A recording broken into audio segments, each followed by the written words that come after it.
आरती कुछ लिखती है क्लियर, ओके।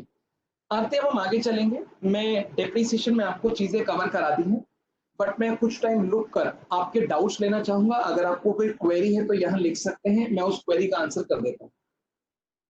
जिस भी बच्चे को कोई डाउट है डेप्रिसिएशन के अंदर, क्योंकि हम जितना टाइम है उसके अंदर बेस्ट जो कर सकते थे वो कर दिया है, बट स्टिल अगर आपको कोई स्पेसिफिक प्रॉब्लम है आप पूछ सकते हैं, हम उसका आंसर कर देंगे। बताइए।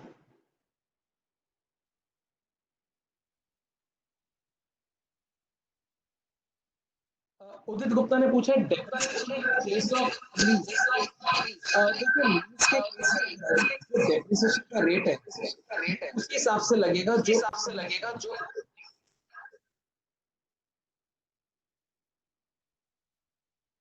23/8 से 31/3, एक मिनट में देखता हूँ।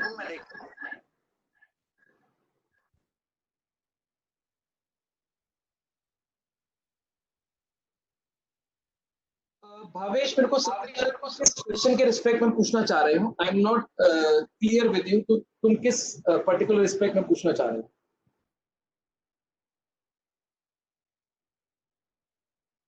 कैपिटल एसेट का मतलब होता है न्यू मशीनरी, ओल्ड पे नहीं मिलेगा। जो भी आपने नई परचेज करी है उनके ऊपर मिलेगा, और वो भी तब मिलेगा जब इन 4 स्टेट्स के अंदर बिजनेस करोगे, अदरवाइज नहीं मिलेगा।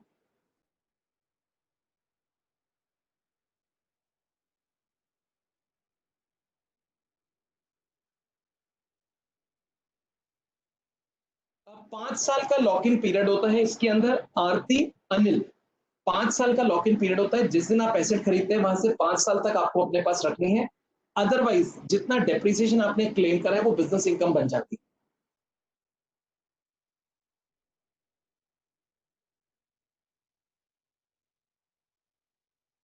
भावेश मेरे को समझ नहीं आ रहा कि तुम 23/8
hello.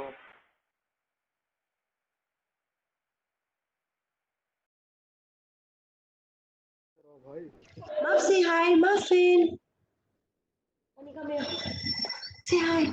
Finny. Say hi to everyone.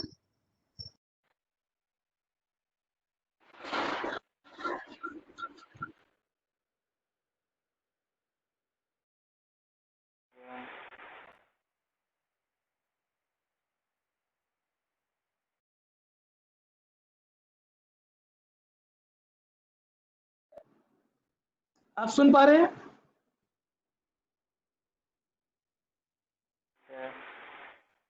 आवाज आ रही है आपको? यस सर, आ रही है। राइट, तो वो हो गया ठीक। 2 मिनट रुकिएगा, बस को एडजस्ट कर लेते हैं।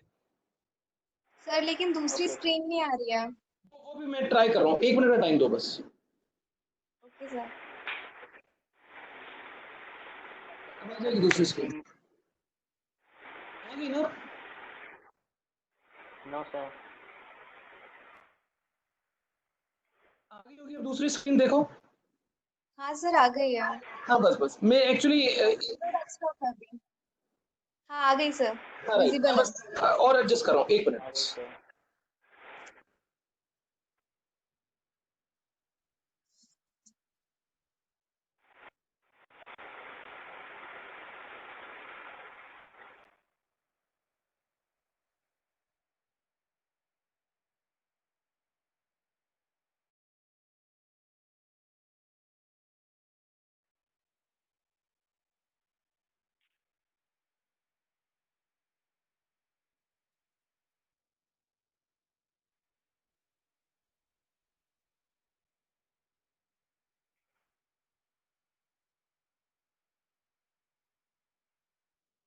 किस जगह डाउट है?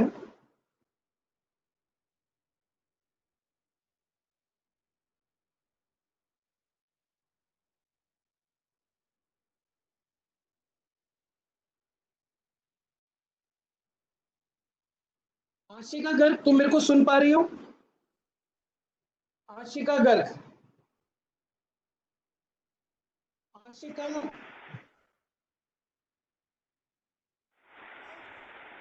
सुन पा रही हो तुम मेरे को? जी सर। ठीक है, थोड़ा तेज बोलो। Yes sir. तुमको स्क्रीन दिख रहा है, मेरी आवाज आ रही है? यस सर, आ रही है। राइट, तुम कौन सी सिटी से हो? सर फरीदाबाद। ओके, चलो हम क्लास कंटिन्यू कर रहे हैं अभी।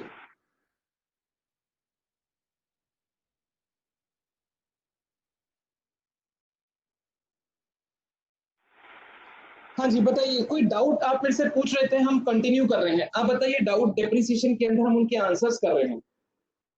आपको किस किस पॉइंट के अंदर डाउट है?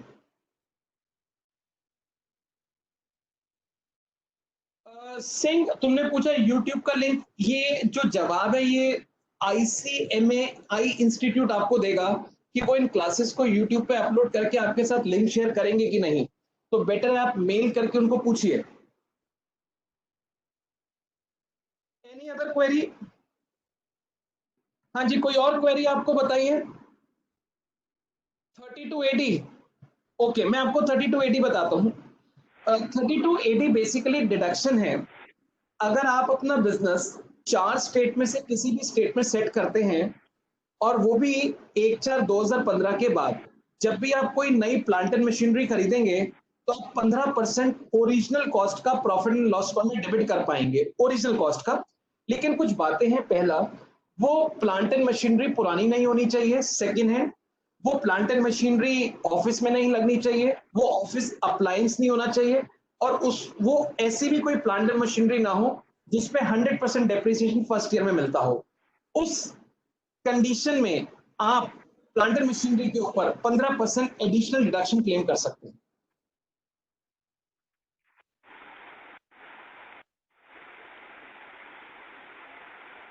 आपको क्लियर है चीजें? बताइए जरा। जितेश, तुम स्क्रीन देख पा रहे हो मेरा? जितेश, जरा लिख के बताओ।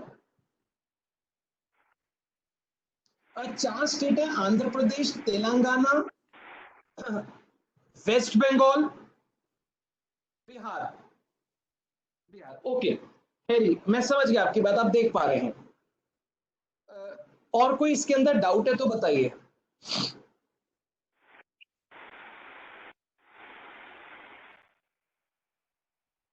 क्लियर, तो क्या हम आगे बढ़ सकते हैं? आइए, मैं आपके साथ एक छोटा सा पॉइंट और डिस्कस करूंगा, आप देखिएगा जरा। वो पॉइंट क्या है, देखिए, मैं आपके साथ सेक्शन 43 सीए डिस्कस करूंगा। अभी सेक्शन क्या है आपको बताता हूं।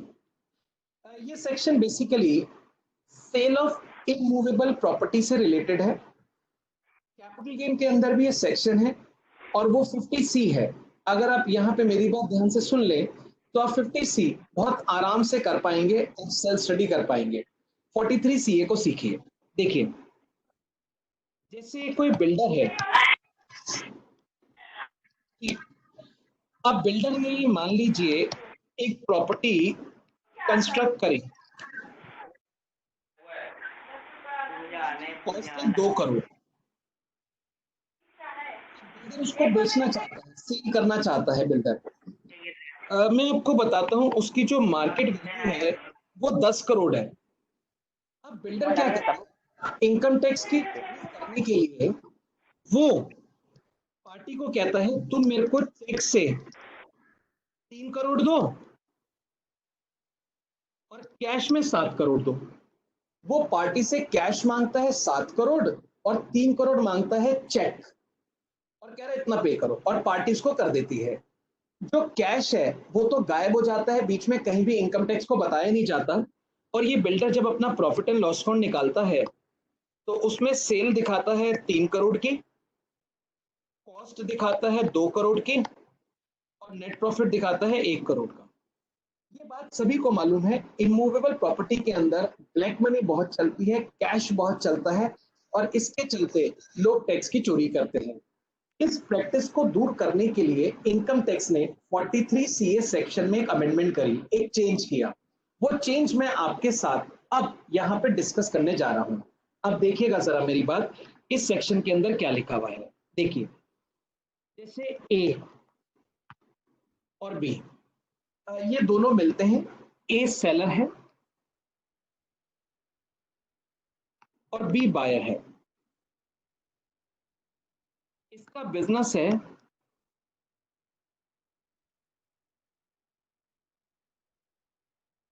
सेल परचेज ऑफ प्रॉपर्टी, ये इनका बिजनेस है। अब ए और बी के बीच में एग्रीमेंट हुआ,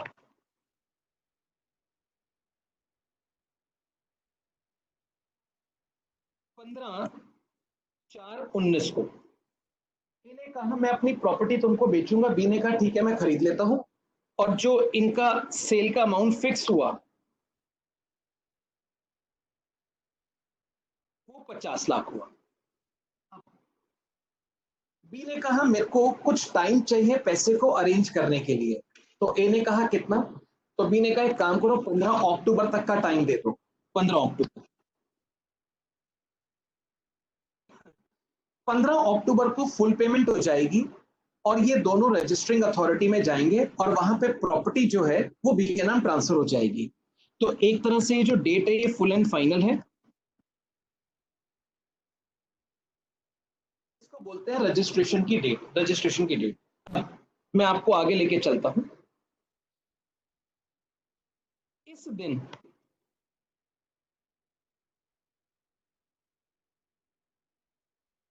स्टैंप ड्यूटी अथॉरिटी के अकॉर्डिंग इस प्रॉपर्टी की जो वैल्यू है वो 60 लाख है, और इस दिन वैल्यू 70 लाख है। स्टैंप ड्यूटी अथॉरिटी यानी कि वो अथॉरिटी जो प्रॉपर्टी को रजिस्टर करती है। तो इनकम टैक्स वाला बीच में कूद पड़ता है और ए को कहता है जब स्टैंप ड्यूटी अथॉरिटी के अकॉर्डिंग वैल्यू उसकी इतनी है तो तुम 50 लाख में कैसे बेच सकते हो, हम आपकी बात नहीं मानेंगे। अब इनकम टैक्स वाला कहता है मैं 50 लाख को नहीं मानूंगा, मैं इनमें से एक वैल्यू लूंगा। अब क्वेश्चन ये है वो इन दोनों में से कौन सी वैल्यू सिलेक्ट करेगा। तो जरा ध्यान से सुनिएगा मेरी बात। जिस दिन एग्रीमेंट हुआ है, जिस दिन एग्रीमेंट हुआ है उस दिन या उससे पहले उस दिन या उससे पहले बी ने अगर ए को कोई बयाना दिया है, कोई टोकन दिया है, कोई एडवांस दिया है, बट अकाउंट पे ही चेक, अकाउंट पे ही ड्राफ्ट या ऑनलाइन, तो हम 60 lakhs लेंगे, वरना 70 lakhs लेंगे। अब बी कहता है हाँ हाँ मैंने तो एडवांस दिया है 1 लाख रुपए कैश में, अब हम 70 लाख लेंगे। बी कहे नहीं नहीं मैंने तो चेक दिया है अकाउंट पे ही, अब हम 60 लाख देंगे। लेकिन बी कहे मैंने चेक दिया है और 15 अप्रैल नहीं 16 अप्रैल को दिया है, अब हम 70 लाख लेंगे। तो कहने का मतलब यह है इन दोनों में से एक वैल्यू सिलेक्ट करनी होती है, और वो कौन से सिलेक्ट करनी है? अगर बी ने बयाना, token, advance, date of agreement या उसके पहले दिया है account payee cheque, account payee draft या ऑनलाइन, तो हम 60 लाख लेंगे, अदरवाइज 70 लाख लेंगे। आप थोड़ी देर के लिए मान लीजिए चेक से दिया है, अकाउंट पे चेक से दिया है, तो हम वैल्यू क्या लेंगे? 60 लाख। अभी मेरी बात पूरी नहीं हुई, अब ध्यान से सुनिएगा। इनकम टैक्स वाला कहता है तूने कितने में बेचा, तो ए कहता है मैंने 50 लाख में बेचा, तो इसका 105% निकाला जाता है। 50 लाख का 105%, इसका 105% आता है 52.5 लाख। अब आप जरा चेक कीजिए, जो 60 lakhs है वो 52.5 से तो ज्यादा है ना। तो यहां पर इनकम टैक्स वाला जो सेल अमाउंट मानेगा वो 60 लाख मानेगा, वो इस प्रॉपर्टी की वैल्यू 50 लाख नहीं मानेगा। जो बिजनेस इनकम निकाली जाएगी वो 60 लाख मान के निकाली जाएगी। लेकिन थोड़ी देर के लिए प्रिज्यूम करो ये फिगर 52 लाख होती, तो इस केस में 105% कितना आता है? 105% आता है 52.5, और ये कितना है? 52, मतलब स्टैंप ड्यूटी वैल्यू कम है। तो ऐसे में इनकम टैक्स वाला कहता फिर तो 50 लाख मान लेते हैं, ये फुल एंड फाइनल है, ये तुम्हारा सेल अमाउंट है, इसके अकॉर्डिंग प्रॉफिट निकाल के टैक्स पे करते हैं।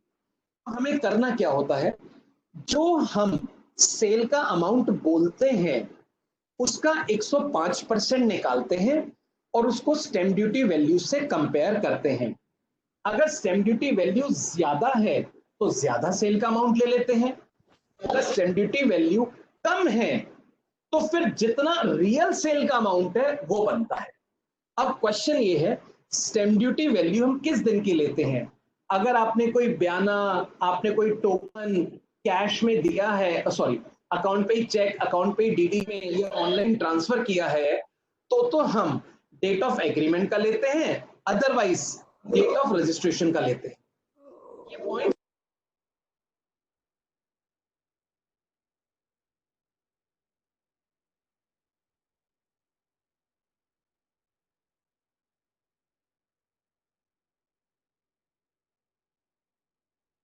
पूछेंगे।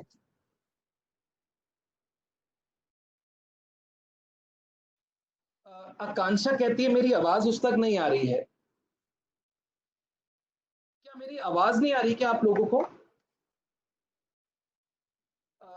105% ये रूल है इनकम टैक्स का, उन्होंने बोला है 105%, ये रूल है, इस वजह से ऐसा निकाला है 105%। आवाज नहीं आ रही थी तो क्या ये पॉइंट दोबारा से बताया जाए या क्लियर है? आप मेरे को बताइए, क्या इसको दोबारा से डिस्कस करें या क्लियर है? ऑल क्लियर, ठीक है। तो आप एक छोटा सा क्वेश्चन मेरे को जवाब दीजिए, मैं आपका वेट कर रहा हूं। देखिए,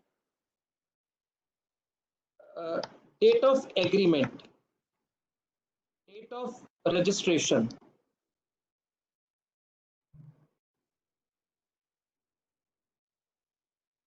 stamp duty value 3 crore 4 crore,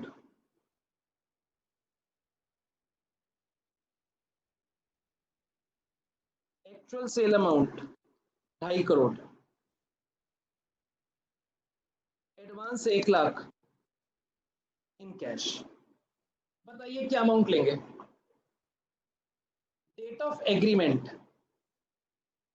3 crore stamp duty value है, डेट ऑफ रजिस्ट्रेशन पे 4 करोड़ है, एक्चुअल सेल अमाउंट 2.5 करोड़ है, और एडवांस 1 लाख का कैश में दिया गया है। अ, अनुज शेफाली, तुमने आंसर गलत किया है। आंसर 4 करोड़ होगा, वो मैं आपको बताता हूँ कैसे। आप मेरे साथ कनेक्ट हुई है, जरा देखिएगा। सबसे पहली बात, एडवांस कैश में आया है तो हम ये वाली फिगर लेंगे। डेट ऑफ रजिस्ट्रेशन के अंदर जो स्टैम्प ड्यूटी की वैल्यू है, अब हम इसका 105% निकालेंगे। 2.5 करोड़ का 105% होता है 2.625 करोड़। ये वाला अमाउंट ज्यादा है तो आपका फाइनल आंसर 4 करोड़ आएगा। या final answer will be the 4 crore. तो जब आप अपनी बिजनेस इनकम निकालेंगे उसमें 4 करोड़ लेके आप चलेंगे। आई होप आपको मेरी बात ये क्लियर होगी, अब आप इसको समझ पा रहे हैं, राइट? तो एक काम करते हैं, एक 10 मिनट का हम ब्रेक लेते हैं, फिर after the break we will start again. और आखिर में हम आपसे कुछ बातचीत भी करना चाहेंगे। तब तक मैं आपसे एक 10 मिनट का ब्रेक ले रहा हूं, आप एंजॉय कीजिए ब्रेक को, फिर हम आपके आगे लेके चलेंगे। मेरे को बच्चे ने पूछा डेट ऑफ एग्रीमेंट क्यों नहीं लिया। डेट ऑफ एग्रीमेंट इसलिए नहीं लिया क्योंकि उसने जो एडवांस दिया है वो कैश में दिया है। अगर अकाउंट पे चेक, अकाउंट पे डीडी होता तो लेते।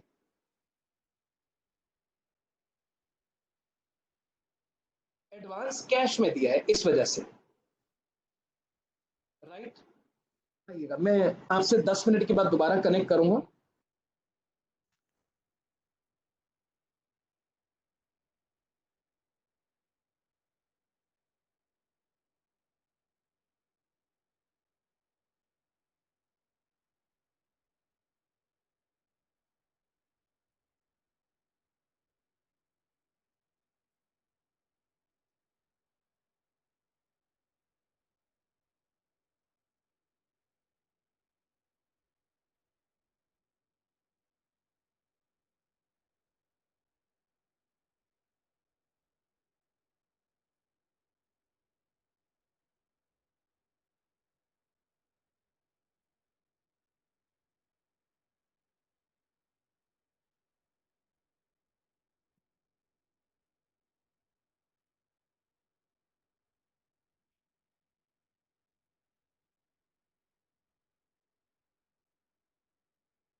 நிக்கிறாங்க, அதனாலதான்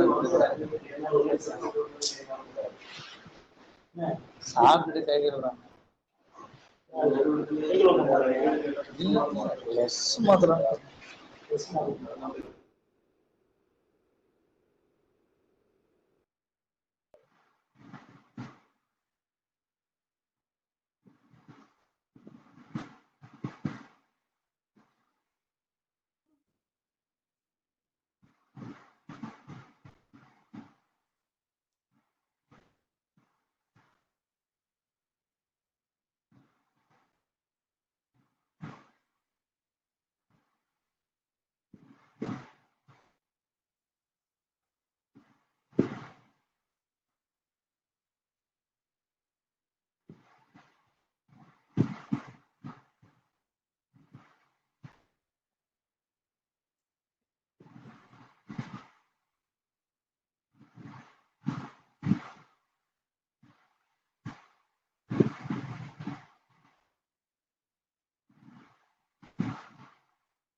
welcome back after the break.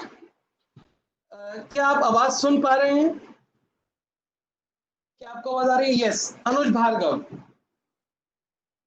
Maria, AB, रिया, वंदना, भावेश, स्वागत।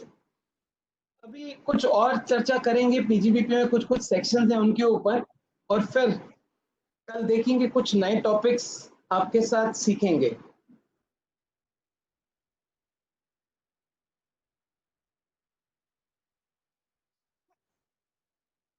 आइए आगे लेके चलते हैं। मेरे को बच्चे ने पूछा था सुबह जल्दी उठने का कोई उपाय बताइए। अब क्या मैं आपको तरीका बताऊं कि सुबह जल्दी उठने का, ये बताएं। यस, देखिए मैं आपको तरीका तो बताऊंगा, लेकिन आप उस तरीके को मजाक में निकाल देंगे और मेरी बात को सीरियसली नहीं लेंगे।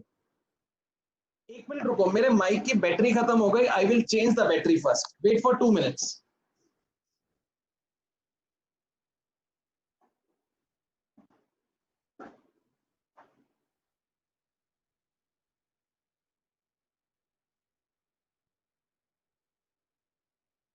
मेरी माइक की बैटरी खत्म हो गई, मैं बैटरी चेंज कर लूं।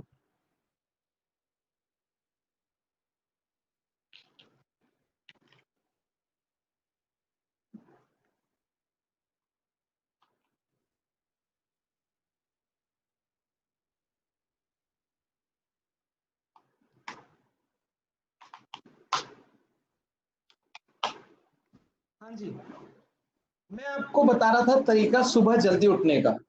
मेरे से यहाँ दिल्ली में एक बच्चे ने पूछा, सर सबसे पहली बात, सुबह उठा ही नहीं जाता, और जब सुबह लेट उठते हैं तो ऐसा लगता है दिन खराब हो गया, छोड़ो यार कल से ट्राई करेंगे। और ये करते करते 6 महीने बीत गए, अब लग रहा है एग्जाम आने वाले हैं, अब मन करता है छोड़ यार इस अटेम्प्ट को, आगे ही दे देंगे अगला अटेम्प्ट। तो कह रहे सुबह उठा ही जाता, मैं क्या करूं। मैंने कहा उठवा तो मैं तेरे को सुबह जल्दी दूंगा, लेकिन कुछ पैसे लगेंगे। कह रहे बताओ कितने लगेंगे। मैंने कहा वो डिपेंड करता है तेरी आदत कितनी पुरानी है, लेकिन मान के चल 2-3 हजार रुपए के अंदर काम बन जाएगा। तो कह रहे क्या आप फीस लोगे बताने का? मैंने कहा नहीं नहीं, मैं फीस नहीं लूंगा, मैं खर्चा कराऊंगा और तू सुबह जल्दी उठ जाएगा। कह रहा वो कैसे? मैंने कहा कितने बजे उठना चाहता है तू सुबह? कहता है मैं तो 4 बजे उठना चाहता हूँ। मैंने कहा उठता कब है? कह रहा है कभी 7, कभी 8, कभी 9। मैंने कहा एक काम करते हैं, तो ऐसा सोच, 1 घंटे का 500 रुपया, 1 घंटे का 500 रुपया, 1 घंटे का 500 रुपया। अगर तू 5 बजे उठा तो 500 रुपया, 6 बजे उठा तो 1000 रुपया, 7 बजे उठा तो 1500 रुपया, और 8 बजे उठा तो 2000 रुपया, 9 बजे उठा तो 2500। कह रहा मैं समझ गया, करना क्या है बताओ। मैंने कहा देख ऐसा है, आज रात को तू प्रण लेके सो, तो 4 बजे उठेगा। कह रहा ठीक है। मेरे को पक्का मालूम है मैं नहीं उठूंगा। तो मैंने कहा तू उठेगा कब? कह रहा मान लो 7 बजे उठा तो क्या होगा? मैंने कहा 3 घंटे लेट है, 1 घंटे का 500, 3 घंटे का 1500। अब तो 1500 रुपए जो तेरे को पॉकेट मनी मिलती है उसमें से निकालियो। कह रहा अगर मेरी इतनी पॉकेट मनी ना हो तो? मैंने कहा पिताजी से ले लियो। बोलियो पिताजी कुछ पैसे दे दो, मेरे को चाहिए। तो चाहे अपनी पॉकेट मनी निकाल, चाहे पिताजी से ले, 1500 रुपए लियो और पिताजी को आवाज दे लियो, उनको सामने खड़ा करियो और एक कैंची लियो और उनकी आंखों के सामने उस 1500 रुपए को काटियो। इस तरह से काटियो कि इतने टुकड़े हो जाए वो जुड़ना पॉसिबल ना हो, और बस फिर वो कैंची साइड में रख दियो, तेरा आज का डोज तो हो जाएगा। कह रहा इससे क्या होगा? मैंने कहा इससे ये होगा, तेरे जब 1500 रुपए का नुकसान होगा तो अगले दिन हो सकता है तो 5 बजे उठे तो एक 500 का नोट ही काटे। तीसरे दिन 4 बजे तू क्या, तेरा बाप भी जल्दी उठ जाएगा और तेरे को भी उठा देगा, पढ़ ले बेटा पढ़ ले। और डेफिनेटली 2-2.5 हजार रुपए लगा के तुम्हारी इतनी गंदी पुरानी आदतें अगर बदल जाती हैं तो इसमें बुराई क्या है? लोग सिगरेट शराब छुड़वाने के लिए कैंप में जाते हैं, 10-10, 20-20 दिन वहां रहते हैं, लाखों रुपए खर्च करते हैं। हम तो तुम्हारी पकी हुई बचपन की गंदी आदतें 2-2.5 हजार रुपए लगवा के छुड़वा रहे हैं। जो नहीं उठते एक बार करके देखना, सस्ते में निपट जाओगे। तुम्हारे माँ बाप तुमको पहले से ही सुधार देंगे और जल्दी उठना शुरू कर दोगे। बताइए, क्या आपको मेरा ये तरीका ठीक लगा?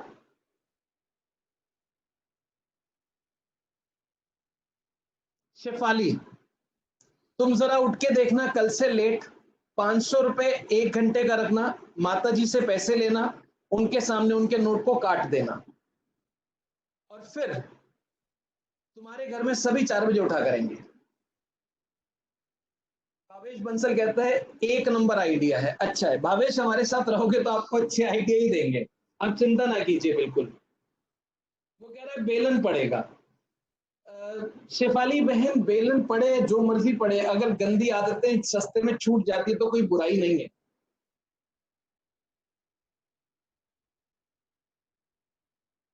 घर से निकाल दिया जाऊंगा, लेकिन ये पक्का है 4 बजे तो उठना शुरू कर देगा। हर चीज का थोड़ा बहुत साइड इफेक्ट होगा, 2-4 दिन में दोबारा तेरे को अंदर ले लेंगे, तेरे को बाहर नहीं छोड़ेंगे, चिंता मत कर। अच्छा, हॉस्टल में रहते हो, पापा नहीं है तो वीडियो बना के भेजो बेटा, कोई बात नहीं, वीडियो बनाओ और अपने नोट को काटो। भाई साहब, तुमको दूसरे शहर से पापा तुम्हें 4 बजे से पहले उठा देंगे, चिंता मत करो।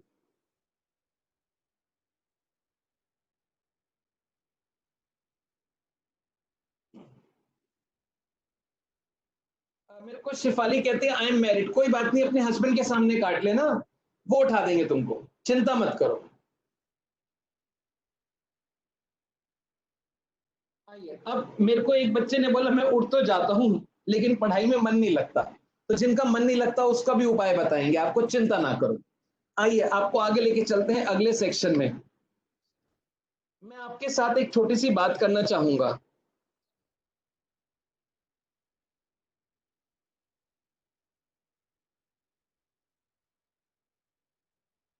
मैंने क्या लिखा है, क्या आप पढ़ पा रहे हो?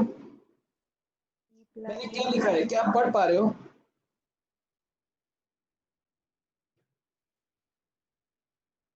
यस, मैंने लिखा है E plus R is equal to O।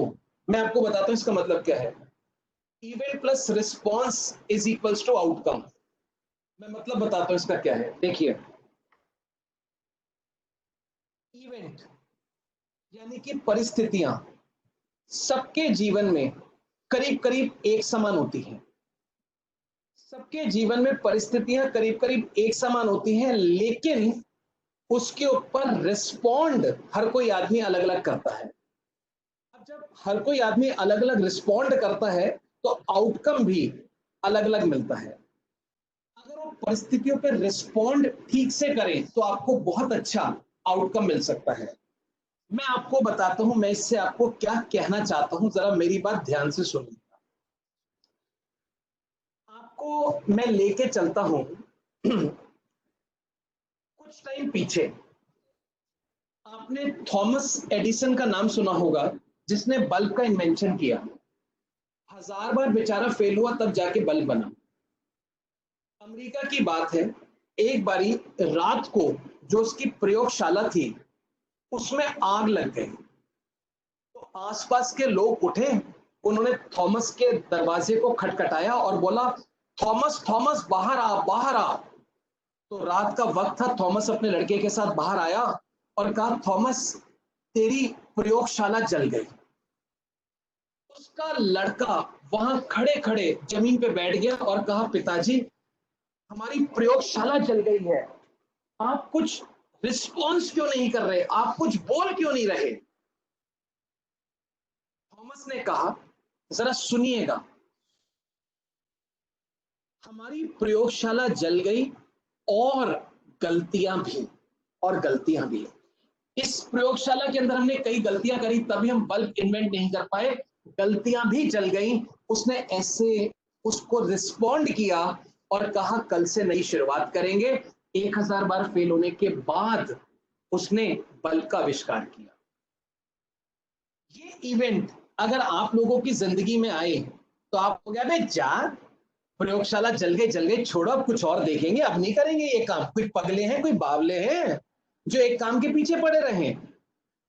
आप एक बार में 2 बार में हिम्मत हार जाएंगे, 4 गाली चटकाएंगे, आगे निकल जाएंगे। तभी आप लोगों को आउटकम अलग मिलता है और थॉमस एडिसन को आउटकम अलग मिला, क्योंकि उसने रिस्पॉन्ड अलग तरीके से करा। मैं आपको यहां से कई साल पीछे और लेके चलता हूं, रामायण काल के अंदर लेके चलता हूं। कमरे के अंदर राजा दशरथ और केकई, दशरथ जमीन पे पड़े हुए हैं, आंखें नहीं खोल रहे। राम को बुलाया गया, राम को बोला, देखो केकई ने, तुम्हारे पिताजी जमीन पे पड़े हुए हैं, कोई रिस्पॉन्ड नहीं कर रहे, रिप्लाई नहीं कर रहे, इन्होंने मेरे से 2 वचन कभी दिए थे, आज मैंने मांग लिया और इनकी ये हालत हो गई, तो राम तुम ही समझाओ। तो राम ने कहा, ऐसा आपने क्या मांग लिया? तो केकई ने कहा, तुम्हारा 14 वर्ष का वनवास और भरत को राजपाट। ये सुनकर देखो तुम्हारे पिताजी धरती में पड़ गए। राम के शब्द सुनिएगा, सिर्फ 4 शब्द उसने बोले, बस इतनी सी बात, बस इतनी सी बात। राजा दशरथ खड़े हुए, राम के आगे हाथ जोड़े, उसने मना किया और कहा, कल तैयारी करते हैं और सुबह सुबह वनवास निकल जाएंगे, और 14 साल के लिए वनवास निकल गए। और आपको बताता हूं, जिस तरह से इस इवेंट पे भगवान राम ने रिस्पॉन्ड किया, इसका रिजल्ट क्या निकला? जब वो वनवास पे गए तब राजकुमार राम थे, और जब वापस आए तो मर्यादा पुरुषोत्तम राम कहला। मैं कह रहा हूं, अगर तुम्हारे जैसा कोई इंसान हो, तुम पता है क्या कहोगे? अबे काहे के वचन मांग लिए, किसने किसके वचन मांग लिए, किसने किसको दे दिया, कौन वहां प्रेजेंट था, हम तो नहीं थे, चलो कोर्ट में घसीटते हैं, स्टे ऑर्डर लगा देंगे, तुम्हारी ऐसी की तैसी, कौन जाएगा? कोई नहीं जाएगा। इसके ऊपर रिस्पॉन्ड करते तो आउटकम भी तुम्हें कुछ इस तरह से मिलता है। मैं बताना चाहता हूं, ये प्रोफेशनल कोर्स है, इसका रिजल्ट 15% 16% आता है। कुछ बच्चे एग्जाम पास नहीं कर पाते, रो रो के घर भर देते हैं, डिप्रेशन में आ जाते हैं, कह रहे हैं कोर्स बेकार है, इंस्टीट्यूट फेल करता है। ऐसी कोई बात नहीं। अगर आपका रिस्पॉन्स ऐसा है तो आपको अगली बार भी यही आउटकम मिलेगा। आप कहिए, हो सकता है इंस्टीट्यूट ने 15 बच्चों को पास किया, मैं नहीं हुआ, मेरा नंबर 16वां हो सकता है, 17वां हो सकता है, तो मेरे को थोड़ी सी मेहनत और करनी है और मैं शुरू के 15 में आके दिखाऊंगा। रिस्पॉन्ड अगर आप ठीक करेंगे परिस्थितियों के हिसाब से, तो डेफिनेटली आप आउटकम को बदल सकते हैं। लेकिन चक्कर ये है, आप रिस्पॉन्स कैसे करते हैं वो हमेशा गलत ही होता है, तो आपको आउटकम भी अच्छा नहीं मिलता। इस वजह से आपके अंदर नेगेटिव परसेप्शन आ जाता है। थॉमस कहता है, मेरी प्रयोगशाला जल गई, मेरी गलतियां भी जल गई, कोई और होता, अबे इसने आग लगा दी, जरा लेकर आओ, उसकी हड्डी पसली एक कर दूंगा, तोड़ दूंगा, मार डालूंगा, कुछ और काम करूंगा, कोई और प्रयोग करूंगा कल से। लेकिन थॉमस ने ऐसा रिस्पॉन्ड नहीं। मैं आता हूं वापस आपके पास। एक बच्चा कहता है, वॉइड कॉन्ट्रैक्ट था, मैं थोड़ी मौजूद था, कहीं तेरे को दिया होगा, मेरे को थोड़ी दिया, दे दिया तो दे दिया, बात से मुकर जाओ, कई लिखावट है इसकी, बताओ, कोर्ट में चल लो, जज के पास चलते हैं, हम क्यों जाएंगे वनवास, तुम ऐसे करते हो।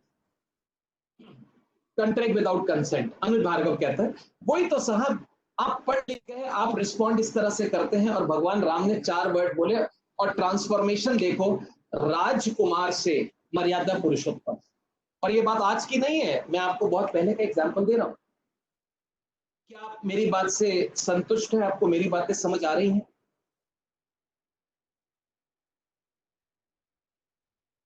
समझ आ रही है। हम आपको आगे लेके चलते हैं, मैं आपको अगला पॉइंट पढ़ाऊंगा, लेकिन अगला पॉइंट पढ़ाने से पहले मैं एक चीज पूछना चाहता हूं। एक चीज, एक छोटी सी कहानी और है, क्या सुनाऊं या पढ़ाऊं? बस इतना बताओ। एक छोटी सी कहानी और है, पढ़ाऊं या पहले उसको सुनाऊं? बच्चे कहते हैं पढ़ाइए, पढ़ाइए सर। चलो एक काम करते हैं, उस कहानी को थोड़ा छोटा करके सुनाते हैं और उसके बाद फिर यहाँ पे वापस आते हैं, हम आपको पढ़ाएंगे भी। देखिए, 2 दोस्त होते हैं, एक का नाम होता है राम, एक का नाम श्याम, दोनों कृष्ण और सुदामा की तरह। राम अच्छा खासा पढ़ जाता है, नौकरी लग जाती है, शाम वही टपोरीगिरी, लफंगागिरी, पढ़ाई में ध्यान नहीं, कुछ नहीं करता, खाली रहता है। तरक्की हो जाती है राम की, कुछ टाइम के बाद शादी हो जाती है और राम अपना बहुत बढ़िया एक घर खरीद लेता है। शाम वही लफंगों के साथ, अब के साथ, गली के जो लड़के हैं उनके साथ उठता बैठता रहता है, लेकिन राम के साथ बहुत अच्छी उसकी दोस्ती होती है। जब उसको पता चलता है राम ने एक बहुत बढ़िया घर खरीद लिया, तो वो एक दिन क्या करता है, एक बड़ा सा थैला लेता है, उसके अंदर अपने मोहल्ले का गंद, कचरा, कूड़ा भरता है। भरने के बाद उसको कंधे पे लटकाता है और राम के घर निकल जाता है। राम के घर जाता है, बेल बजाता है, राम दरवाजा खोलता है, खुश होता है, उसका बचपन का दोस्त श्याम आया है। राम उससे कुछ बोलता है, इतने में श्याम वो बोरा उठाता है यूं, और ऐसे राम के घर के अंदर फेंक देता है और फेंक के निकल जाता है। राम समझ ही नहीं पाता ये क्या हुआ, वो श्याम के पीछे भागता है, लेकिन श्याम तेजी से वहां से रफू चक्कर हो जाता है। राम घर आके देखता है घर के अंदर गंदगी गंदगी हो गई, सारा मोहल्ले का कचरा उसके घर के अंदर। वो अपनी पत्नी के साथ मिलके पूरे घर की साफ सफाई करता है और मेहनत करके उस पर परफ्यूम वगैरह छिड़क के उस घर को पहले जैसा ही बना देता है जैसे पहले को। अब वो समझ नहीं पाता श्याम ने ऐसा क्यों किया। एक हफ्ते के बाद दोबारा से घर की डोरबेल बजती है, राम दरवाजा खोलता है। इस बार में दो थैले होते हैं, दो कंधों पे थैले होते हैं। जैसे ही देखता है मेरा दोस्त श्याम आया है, श्याम वो दोनों थैले अंदर फेंक देता है। राम को बड़ी हैरानी होती है, ये श्याम को क्या हो गया, ये ऐसा क्यों कर रहा है। राम नहीं समझ पाता, शाम भाग जाता है। उसका घर पहले की तरह गंदा, घर में बदबू हो जाती है।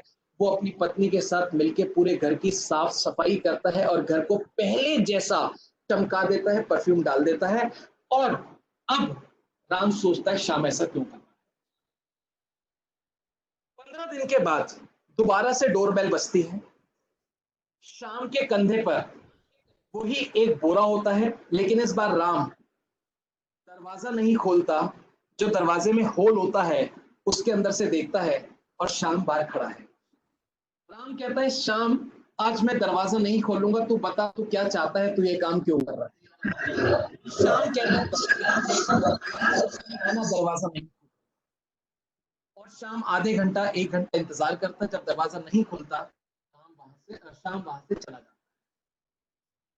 कहानी खत्म हो गई साहब, कहानी खत्म हो गई। इतनी सी ही कहानी थी, लेकिन इस कहानी का क्रक्स क्या है, इतना जोरदार है। जरा शब्दों को अपने साथ लेके जाइएगा और संभाल के रखिएगा जिंदगी। मैं बताता हूँ क्रक्स क्या है। Pessimism is as dangerous as cancer. Pessimism यानी कि पेसिमिस्ट, गलत बातें, नेगेटिव बातें, अगर ये आपके दिमाग के अंदर आ जाती हैं, घर का कचरा साफ किया जा सकता है, लेकिन दिमाग के अंदर आई हुई नेगेटिव बातें कभी भी साफ नहीं की जा सकती। कहीं ना कहीं वो दिमाग में रह जाती हैं और एक दिन वो इतनी बड़ी हो जाती हैं कि आपके ऊपर हावी होने लगती हैं। इसका मतलब you have to stand like a guard at every day at your mind. आपको नेगेटिव परसेप्शन को रोकना है। आपसे लोग पूछते हैं कौन सा कोर्स कर रहे हो, आप कहते हो आईसीडब्ल्यू है। अबे ये भी कोई कोर्स है, सीए क्यों नहीं कर रहा, आ गई नेगेटिव परसेप्शन।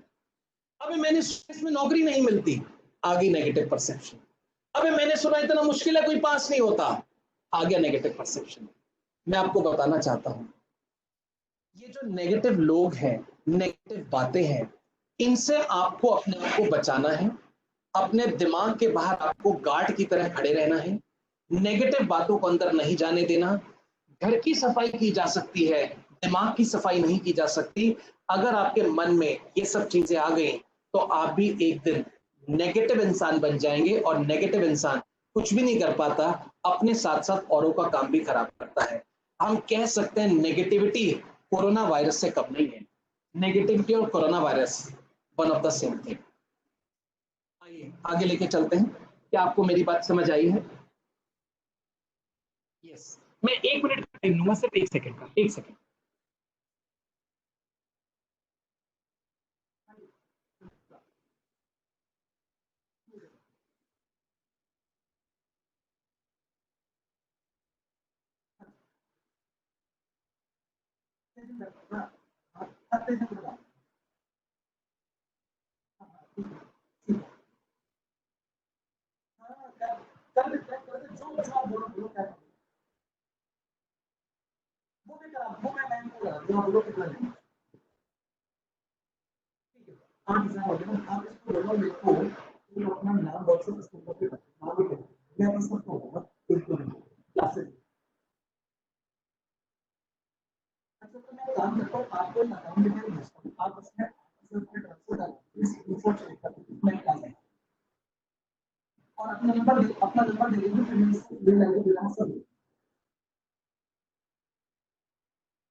हाँ जी, आगे चलते हैं। अब आपको कोई कॉन्सेप्ट कवर कराते हैं। आपको मेरी बातें समझ आ रही हैं? आइए, मैं आपके साथ अब एक सेक्शन डिस्कस करूंगा और वो सेक्शन रहेगा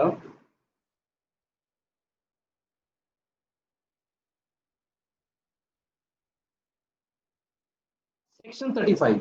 सुनिएगा जरा, सेक्शन 35 क्या है। सेक्शन 35 है।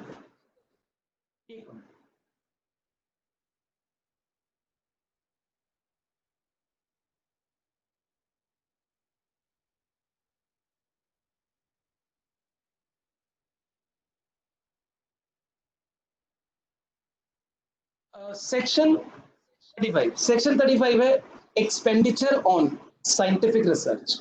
Expenditure on scientific research. अगर कोई बिजनेसमैन साइंटिफिक रिसर्च पे खर्चा करता है तो उसका ट्रीटमेंट क्या होता है, वो मेरे को आपको सिखाना है। देखिए, साइंटिफिक रिसर्च का मतलब होता है जो प्रोडक्ट हम बनाते हैं उसकी क्वालिटी को अपग्रेड करने के लिए हम जो भी खर्चा करते हैं उसको बोलते हैं एक्सपेंडिचर ऑन साइंटिफिक रिसर्च। अब मान लीजिए कोई आदमी कॉटन फैब्रिक बना रहा है तो वो सोच रहा है किस तरह की फैब्रिक बने कि वो रिंकल फ्री बने, उसको प्रेस करने की जरूरत नहीं पड़े। कोई आदमी मान लीजिए ऑटोमोबाइल सेक्टर में कार बना रहा है तो कहता है कैसे कार बनाऊं कि माइलेज ज्यादा है। तो अपने प्रोडक्ट की क्वालिटी को इंप्रूव करने के लिए हम जो भी रिसर्च करते हैं उसको साइंटिफिक रिसर्च बोलते हैं। अगर साइंटिफिक रिसर्च पे खर्चा करेंगे तो उसका ट्रीटमेंट क्या होगा वो मैं आपके साथ डिस्कस करूंगा। जरा मेरी बात ध्यान से सुनिएगा। साइंटिफिक रिसर्च दो तरह की होती है, एक होती है इन हाउस, एक होती है आउट हाउस। इन हाउस का मतलब ये नहीं होता घर के अंदर। इन हाउस का मतलब होता है रिसर्च हम करेंगे और उसका जो भी परिणाम होगा उसका फायदा हमें मिलेगा, किसी और को नहीं मिलेगा, क्योंकि हमने रिसर्च करी।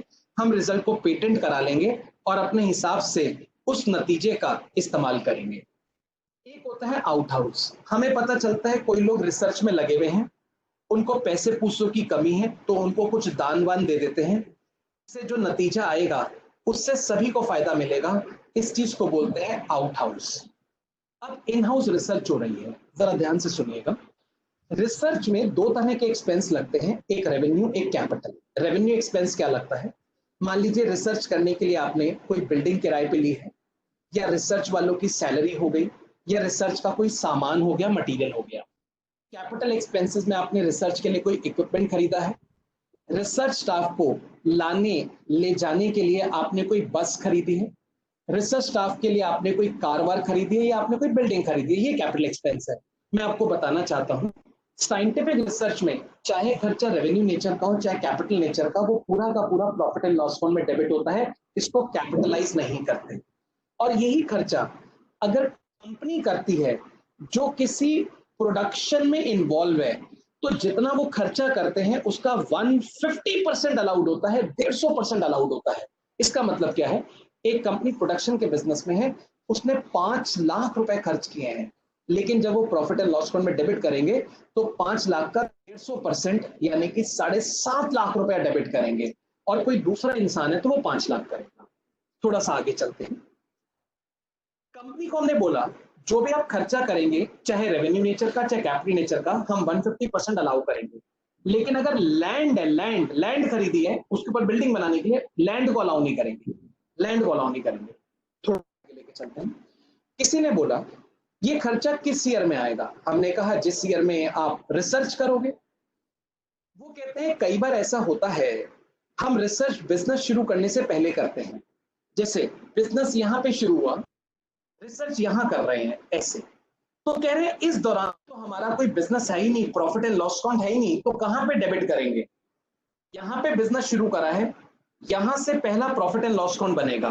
तो हमने कहा जिस दिन आपने बिजनेस शुरू करा है उससे ठीक 2 साल पहले, उससे ठीक 2 साल पहले तक आपने जितना भी खर्चा किया है वो सब हम अलाउ कर देंगे। 2 साल पहले तक आपने जितना भी खर्चा करा है वो सब अलाउ कर देंगे। लेकिन अगर रेवेन्यू नेचर का खर्चा है तो सिर्फ 2 ही खर्चे अलाउड होंगे पुराने वाले, एक रिसर्च स्टाफ की सैलरी और दूसरा रिसर्च मटेरियल। और बाद के जो भी रेवेन्यू एक्सपेंस है एक बार बिजनेस शुरू हो जाता है वो सारे अलाउ कर देंगे। और जहां तक कैपिटल एक्सपेंस की बात है, चाहे आप बिजनेस शुरू होने से 2 साल पहले करें या बिजनेस शुरू होने के बाद करें, वो सारे के सारे आपको अलाउ कर दिए जाएंगे। कई बार हम डोनेशन देते हैं, पता चलता है आईआईटी में कुछ बच्चे हैं वो रिसर्च कर रहे हैं, तो उनको हम कोई डोनेशन देते हैं तो वो भी अलाउड होती है। लेकिन सुनिएगा जरा, अगर आप डोनेशन किसी इंडियन कंपनी को दे रहे हैं साइंटिफिक रिसर्च के लिए, तो जितना डोनेट करेंगे उतना अलाउड है। लेकिन अगर आप डोनेशन साइंटिफिक रिसर्च की बजाय सोशल साइंस या स्टैटिस्टिकल रिसर्च के लिए दे रहे हैं, सोशल साइंस और स्टैटिस्टिकल रिसर्च के लिए दे रहे हैं, तो जितना अमाउंट आप डोनेट करेंगे वो पूरा अलाउ हो जाएगा। लेकिन आप डोनेशन दे रहे हैं किसी अप्रूव्ड एसोसिएशन को, अप्रूव कॉलेज को, अप्रूव यूनिवर्सिटी को, नेशनल लैब को, आईआईटी को, तो जितना सम डोनेट करोगे उसका 150% अलाउड होगा। सम डोनेशन का 150%, इस तरह से अलाउ होता है, सम डोनेशन का 150%। आई होप आपको मेरी बात समझ आ गई होगी। अगर आपकी सेक्शन 35 में कोई क्वेरी है तो आप मेरे से पूछ सकते हैं, मैं आपके मैसेजेस का वेट कर।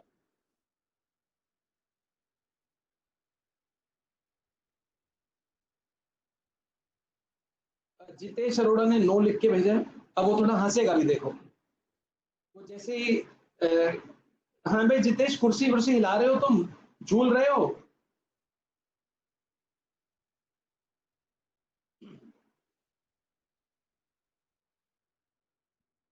पोस्ट रिसर्च, पोस्ट रिसर्च का मतलब होता है बिजनेस शुरू करने के बाद, बिजनेस शुरू करने के बाद अप्रूव सोसाइटी को देते हैं। स्टैटिस्टिकल सोशल साइंस के लिए तो 100% है, साइंटिफिक के लिए देते हैं तो 150 है, 150।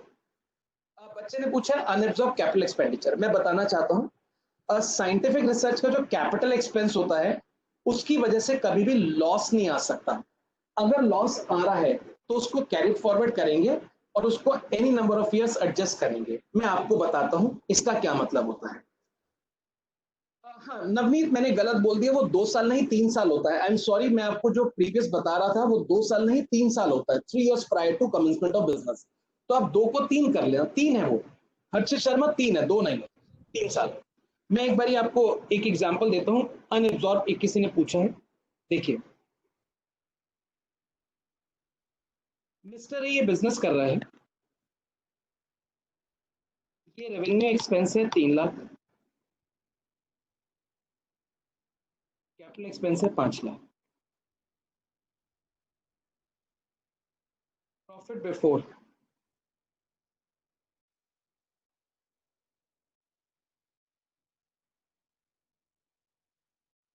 Scientific research expense 4 lakh.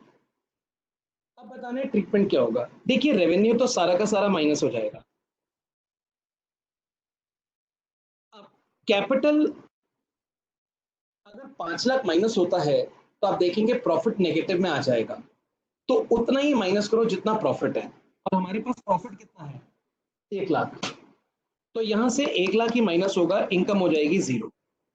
तो आपने 5 लाख में से 1 लाख सब्ट्रैक्ट कर दिया, बचा कितना है? 4 लाख। इस 4 लाख को क्या बोलेंगे? Unabsorbed capital expense. Unabsorbed capital expense, इसको आप कैरी फॉरवर्ड कर सकते हो और आने वाले सालों में एडजस्ट कर सकते हो। एसोसिएशन में भी 150% है, अगर इंडियन कंपनी को देते हो तो 100%। सेल ऑफ एसेट के बारे में पूछा है, वो मैं आपको अब एक्सप्लेन कर देता हूँ। इशिता, सेल ऑफ एसेट्स को जरा देखिएगा, यहां पे लेके चलता हूं।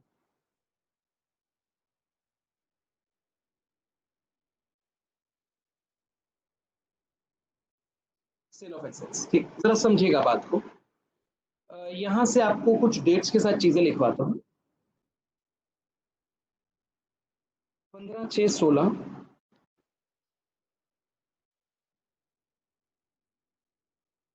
बस परचेस्ड और staff of scientific research, mister A, 10 lakh. Mister A ने बस खरीदी है साइंटिफिक रिसर्च स्टाफ को लाने ले जाने के लिए।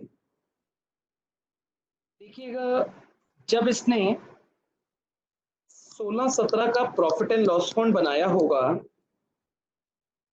तो यहां पे 10 लाख डेबिट कर दिया होगा। आगे लेके चलते हैं।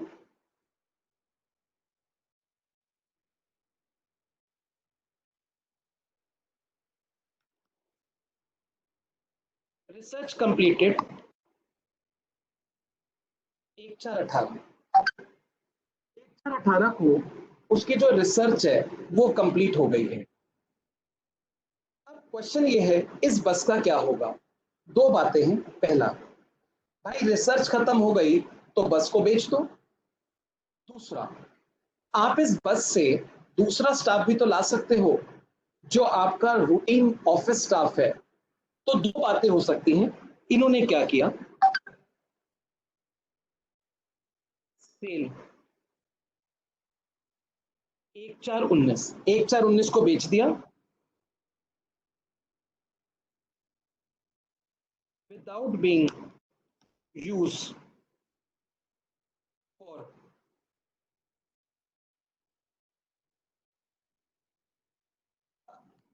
Other business purpose. कितने में बेचा? एक ऑप्शन ले लेते हैं 6 लाख और एक ऑप्शन ले लेते हैं 12 लाख। डिफरेंट ऑप्शन है 6 और 12। पहले केस में हम बताएंगे जितने में बेचा या जो डिडक्शन मिली थी, which ever is less is business income. इसका मतलब क्या है?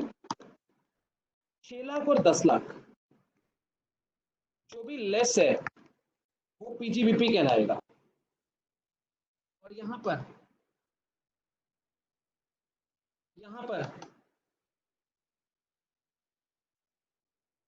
12 लाख और 10 लाख जो भी लेस है वो बिजनेस इनकम कहलाएगा। सेल अमाउंट और डिडक्शन अलाउड जो भी लेस है वो बिजनेस इनकम कहलाएगा। ऐसे हो सकता है ये इसको 2018-19 में बिजनेस के लिए यूज करें। तो जब ये बिजनेस के लिए यूज करते हैं तो ऑलरेडी इनके पास एक एसेट होगा प्लांट एंड मशीनरी का, उसके अंदर ये एसेट आके जुड़ जाएगी और इसकी वैल्यू 0 कहलाएगी। 0 कहलाएगी क्योंकि इसकी कॉस्ट थी 10 लाख और डिडक्शन मिला था 10 लाख। अब 0 में आके ब्लॉक में जुड़ जाती है। यहां से वो इसको बेचते हैं, तो इसका ट्रीटमेंट वैसे ही होता है जैसे आपको सेक्शन 32 के अंदर सिखाया गया है। अगर मान लीजिए एक ही एसेट है इस ब्लॉक के अंदर, तो जो प्रॉफिट लॉस है कुछ भी आ सकता है।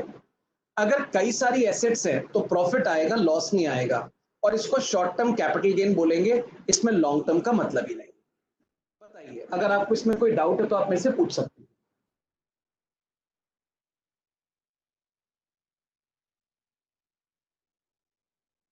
क्या आपको क्लियर है मेरी बात?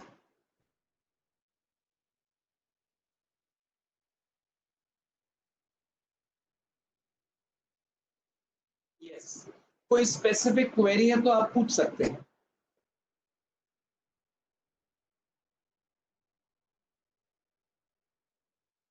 डेप्रिशिएबल एसेट्स पर अक्षर हमेशा शॉर्ट टर्म कैपिटल गेन होता है, चाहे 1 साल रख के बेचो या 50 साल रख के बेचो। सेक्शन 50 में दे रखा है।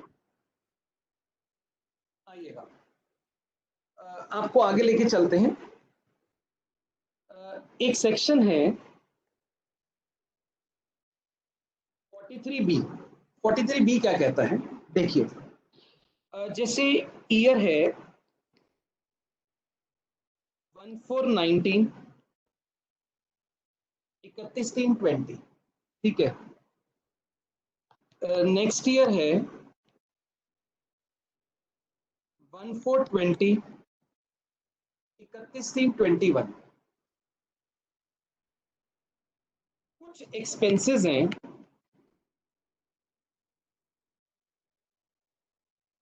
वो एक्सपेंसेस हमेशा पेड बेसिस पे अलाउ होंगे, कभी भी ड्यू बेस पे नहीं होंगे, चाहे आप जो मर्जी सिस्टम ऑप्ट करें बुक्स ऑफ अकाउंट्स मेंटेन करने का। आप चाहे ड्यू बेसिस फॉलो करते हो या कैश बेसिस, ये जो एक्सपेंस है ये कैश बेसिस पे अलाउ होते हैं। ये एक्सपेंस कैश बेसिस पे अलाउ होते हैं। और ये एक्सपेंस कौन कौन से हैं सुनिएगा जरा। सबसे पहला है कोई भी टैक्स या ड्यूटी, कस्टम ड्यूटी हो गया, हाउस टैक्स, म्युनिसिपल टैक्स हो गया। इसके अलावा employer contribution to PF, bonus and commission, leave salary, interest किसी फाइनेंशियल इंस्टीट्यूशन को, बैंक को या एनबीएफसी को, या कोई पेमेंट आप इंडियन रेलवेज को कर रहे हैं। ये सारे खर्चे हमेशा पेड बेसिस पे ही प्रॉफिट एंड लॉस अकाउंट में आते हैं, ड्यू बेसिस पे नहीं आते। लेकिन इन सारे खर्चों में एक खास बात है, वो ध्यान से सुनिएगा। आपका जो प्रीवियस ईयर है वो है 19-20, इसकी जो ड्यू डेट है वो कुछ लोगों के लिए 31 जुलाई है और कुछ के लिए 30 सितंबर है। अगर ये खर्चे आप ड्यू डेट से पहले पहले पे कर देते हैं, आप ड्यू डेट से पहले पहले पे कर देते हैं, तो वो इसी साल के प्रॉफिट एंड लॉस अकाउंट के अंदर आ जाएंगे, प्रीवियस ईयर के प्रॉफिट एंड लॉस अकाउंट के अंदर आ जाएंगे। अगर आप इन खर्चों को साल खत्म होने के बाद नेक्स्ट ईयर में ड्यू डेट से पहले पहले पे कर देते हैं तो उसको पिछले साल ही दिखा देंगे। और बाई चांस आपने पे नहीं किए तो नहीं आएंगे, आपने फ्यूचर में कभी पे किया तो जब पे करेंगे तब आएगा। तो ये सारे खर्चे ड्यू बेसिस की बजाय पेड बेसिस पे अलाउ होते हैं और आप इनको नेक्स्ट ईयर भी पे करेंगे तब भी ये में आ जाएंगे, प्रोवाइडेड ड्यू डेट से पहले पे।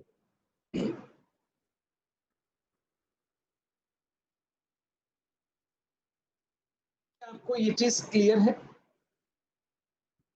Section 43B। इन खर्चों के आपको नाम याद रखने हैं। रिया कहती है मेरे को क्लियर नहीं है। रिया, तुम स्पेसिफिक डाउट पूछ सकती हो अपना।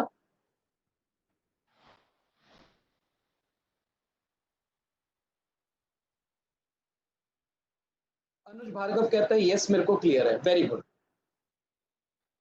आइए, हम लोग पीजीबीपी में कुछ सेक्शंस पढ़ रहे थे, आज तो हम इन सेक्शंस के अंदर इतना ही करें।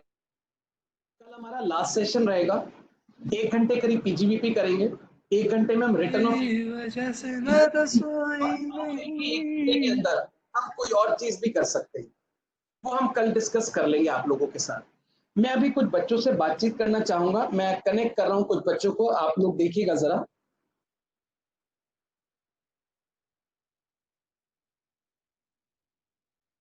अनुराग, अनुराग क्या तुम मेरी आवाज सुन पा रहे हो? अनुराग, अनुराग, अनुराग क्या तुम आवाज सुन पा रहे हो? नहीं, लगता है अनुराग को मेरी आवाज नहीं जा रही है।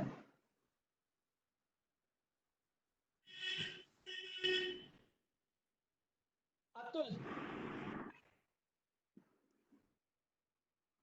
अतुल अवस्थी,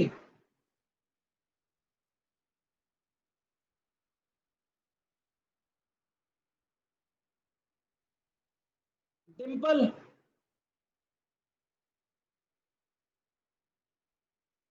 लगता है कुछ यहां से म्यूट में दिक्कत है, आई थिंक। एकता,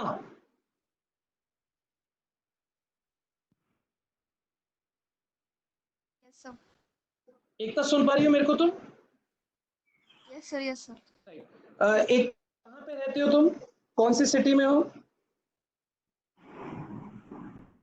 अभी तो फिलहाल मैं बिहार हूँ, मुजफ्फरपुर। Okay right. तो तुम्हारा एग्जाम अभी जुलाई में है? Yes sir. प्रिपरेशन ठीक चल रही है? Yes sir. चलिए बहुत बढ़िया, all the best to you. हम चाहेंगे कि आप एक ही अटेम्प्ट के अंदर अपने बहुत अच्छे मार्क्स से चारों पेपर को क्लियर करके हमें दिखाएं। Thank you sir, you are great. Bye bye Geeta. Bye sir. Govind, Govind तुमको मेरी आवाज सुन रही है? गोविंद? हाँ जी सर। हाँ जी गोविंद, वेलकम, स्वागत है तुम्हारा। Thank you sir. गोविंद कौन से शहर में रहते हो? दिल्ली में। अच्छा दिल्ली। तुम्हें पता है जितने बच्चे इस क्लास में कनेक्टेड है सब तुम्हारी आवाज सुन रहे हैं? हाँ जी, हाँ जी। दिल्ली में किस जगह रहते हो? लक्ष्मी नगर। लक्ष्मी नगर, ओके। एग्जाम जुलाई में देने हैं? हाँ जी सर। तो लक्ष्मी नगर में तो बहुत कंजेस्टेड एरिया है, तुम अपना ध्यान रखो क्योंकि बाहर कोरोना वायरस चल रहा है। घर के अंदर हाँ ही जी, रहते हो ना? बाहर नहीं निकलना बिल्कुल भी। हाँ जी, हाँ जी सर। और कोई समस्या हो तो आप हमारे ग्रुप में ऐड हो, उसमें तुम हमसे पूछ सकते हो। Thank you sir. ओके।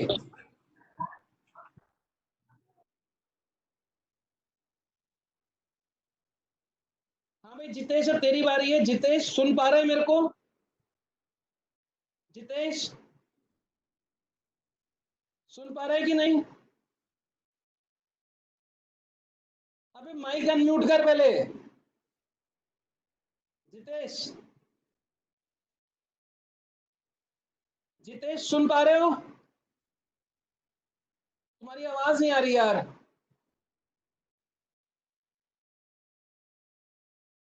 महिमा, महिमा तुम सुन पा रही हो मेरे को? Yes sir. वेलकम महिमा, स्वागत है तुम्हारा यहाँ पर क्लासेस के अंदर। तुम कौन सी सिटी में रहती हो? सर दिल्ली। अच्छा दिल्ली में, किस जगह दिल्ली में? सर विकासपुरी। राइट। क्लासेस तुमको ठीक लग रही है, समझ आ रहा है? Yes sir. Sir, right. even I have taken your classes in RK Ashram also.